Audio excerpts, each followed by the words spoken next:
মাননীয় প্রধানমন্ত্রী আপনার সাথে যখন কথা হচ্ছিল মহাপরিচালকের, যদি তখন আপনি সেনাবাহিনী পাঠাতেন, ল্যাব পাঠাতেন, আবার আপনার বন্ধুরা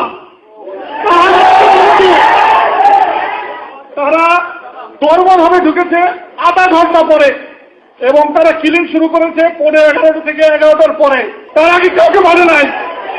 কিন্তু যদি র্যাব সেনাবাহিনী এই এজেন্টকে এইটুকু যদি 1 ঘন্টার মধ্যে ঢুকতে না পারে, সেই সেনাবাহিনী আমাদের দরকার নাই, দরকার নাই আমাদের। আমরা অসহায়ের মতো ওখানে বসে আছি, সবাইকে বলা হচ্ছে, সবাই আমাকে বলছে আসছে আসছে, কেউ আসলো না।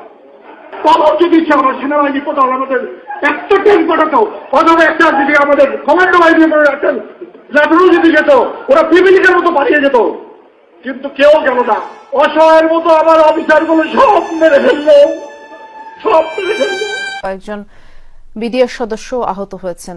এ সময় ব্যারিকেড ভাঙার চেষ্টা করলে তাদের ছত্রভঙ্গ করতে জলকামান ও সাউন্ড গ্রেনেড ছুড়ে পুলিশ। পরে মৎস্য ভবন মোড়, কাকরাইল আশপাশে ছত্রভঙ্গ হয়ে যায় আন্দোলনকারীরা। পুলিশ সদস্য সহ কয়েকজন চাকরিচ্যুত বিডিআর সদস্য আহত হন।